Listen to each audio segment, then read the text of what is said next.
Have you ever wondered about the bones of a story? What did the outline look like before the characters hijacked it? Ophelia Key always wondered the same things about her own stories. As a discovery writer, the chaotic pantser style, not even the author knew how the tales in the Draoithe Saga would go until they went backward, analyzing one story while busy writing the next tale or two somehow never happened. Apparently, OK put things off long enough, and some fancy computer magic will provide us with those long-wished-for story overviews.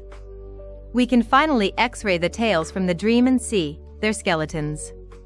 Shall we investigate the next story in the dream? Hey everyone, and welcome to today's Explainer. Today we are peeling back the fascinating layers of The Monarch.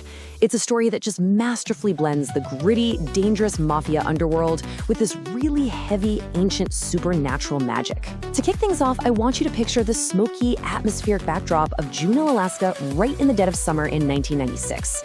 It's moody, it's intense, and it's literally the exact moment the foundation for our entire story gets laid down. So we find ourselves in this dark, wood-paneled den where destinies are literally entwined in the cards. We've got three young boys, Armand, Nick, and Rylan. Now they're the young heirs to a massive Mafia empire, and they're currently dealing with the heavy, silent weight of some serious recent grief. But Nick Wilde, acting almost like a seer in this particular moment, pulls out a deck of cards to predict their dark futures. Nick flips a card and just drops this heavy prophecy. He says, "This one is Armand. One day he will rule an empire as the head of the family." Now, we really want to lean into this specific quote because it completely anchors the theme of destiny for Armand King. From this precise moment on, he is established as the King of Spades. He's destined to be this ruthless, calculating monarch of his family's criminal enterprise. That brings us to Section 1, A King's Crumbled Castle. We're going to fast forward 20 years to 2016, and let me tell you, that grandiose childhood destiny has crashed headfirst into a really harsh, mundane reality. Armand's adult life, it's essentially a crumbled castle. Because on the outside, Armand has it all. He's got immense wealth, striking looks, and massive success legitimizing the Wilde family business. He's at the absolute top of his game. But internally, oh man, it's a completely different story. He's suffering from uncontrollable anger, these terrifying episodes of missing time, and the really deep, lingering pain of his recent divorce. So his life looks absolutely perfect to the outside world, but it is completely unraveling from the inside out. So, what exactly does a Mafia king do when his castle crumbles? Well, he gets proactive. Armand creates this highly structured, almost business-like recovery plan to pull himself out of the slump. Step 1, start therapy because he really needs to get his head right. Step 2, buy a house with some acreage to build a new nest, so to speak. And Step 3, fully legitimize the Wilde family business to secure his legacy. It's a very pragmatic, logical approach to what is essentially a total psychological meltdown. Moving on to Section 2, The Owl and the Therapist. Armand realizes he needs professional help, right? But he needs a shrink who actually knows how to keep underworld secrets. Enter his new therapist, the fiercely intelligent Dr. Savannah Mesmer. But here's the twist. Savannah has some massive secrets of her own. She isn't just a highly qualified hypnotherapist with a bunch of letters after her name. She's actually an immortal eagle-owl shifter. Yeah, you heard me. And the very second Armand walks into her office, her owl instincts instantly zero in on his raw, dangerous power. She knows immediately that he is something way, way beyond a normal human being. Now, Armand smells deliciously like the night air to her, and he stirs her immortal soul in ways she hasn't felt in literally decades. But despite all of that, she sets a hard professional boundary. She flatly tells him, "I don't date my patients, Mr. King." The forbidden romantic tension between these two is absolutely electric right from the get-go. But Savannah is determined to guard her heart and keep things strictly professional. All right, let's look at Section 3, the Wilde Underworld. Before we go any further, we really have to contextualize the dangerous, totally lawless ecosystem these characters live in, because understanding it is absolutely key to understanding Armand's intense loyalties. So, Armand is bound by some seriously deep Mafia ties. The Wilde family is ruled by Victor Wilde, who is this violently protective guy. He actually kidnapped his wife, Winnie, before she ultimately fell in love with him. It's a world completely governed by a strict code: loyalty, friendship, duty, and service. in love, in family, in life, and death. Armand owes his very existence to this family, and he takes this code deadly seriously.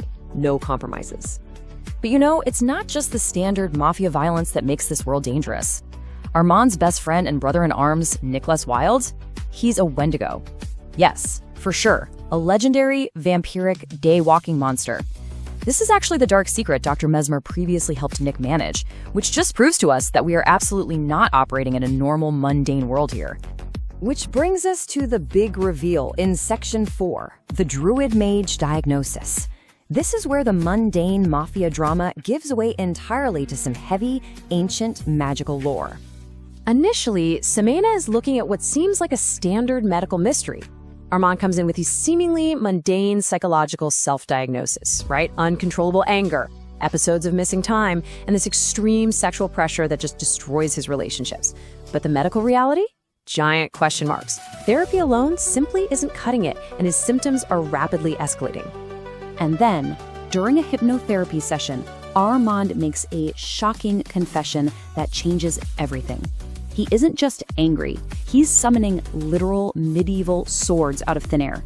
He's stepping into the minds of his enemies to control them, and he's generating this swirling purple and black fire right from his bare hands.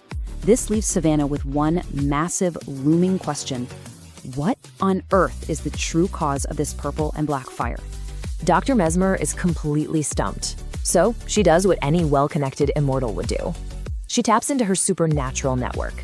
She reaches out to Kalik Turkic, an ancient and incredibly powerful dreamwalker, to consult on Armand's terrifying, fiery symptoms. And Kalik takes one look at Savannah's notes and immediately unravels the whole puzzle. Kalik comes back with a jaw-dropping diagnosis. Armand isn't just a mob boss, he is actually a legendary druid mage. He's of the direct lineage of ancient kings. He naturally wields that unique purple and black fire, he uses mental speech, performs alchemy, and this is the crucial part for his psychological state, he is bound by a strict 21-day Surd cycle. So you might be asking, what exactly is a Sedra cycle? Basically, it's a 21-day buildup of immense magical energy inside druid mages, and it requires a physical, intimate release to cast off the darkness. This completely flips the script on everything we thought we knew. Armand's perceived sexual addiction and explosive anger are actually just the dangerous byproducts of this immense, unmanaged ancient magic building up inside his body with nowhere to go. Looking back at his initial symptoms, the blanks finally fill in. This brilliantly resolves the whole peeling the onion mystery of Armand's true condition. That uncontrollable anger, that's unleashed druid magic. The missing time, he's actually stepping into people's minds. And that extreme sexual pressure, it's that relentless 21-day Sigil Tujak cycle. His mundane problems were incredibly dangerous magical problems all along. Ultimately, we have a magical mafia king desperately seeking his queen to help him balance his dark magic, contrasted directly against an immortal owl therapist who is fiercely guarding her heart. Savannah now has this terrifying knowledge of his dangerous magic, yet she's fighting a completely undeniable magnetic attraction to him.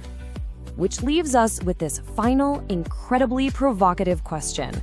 Can she actually fix him, or will she inevitably be pulled into his dark, fiery empire?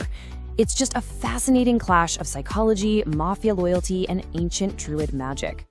Thank you so much for joining me for this explainer. I really hope this deep dive has given you a clear understanding of the layers at play here and leaves you wanting to explore the rest of this amazing story. I sincerely hope you enjoyed this view of a story skeleton, glimpsing the characters, setting, and plot structure along with the twists within the writing in this tale from the Draoithe Saga by Ophelia Key. Don't forget to like and subscribe for more original stories and audio adventures. A special thank you to OK Music Writers for writing and for sharing the Enter the Dream soundtrack. It's more than a story, it's an experience. Welcome to the dream.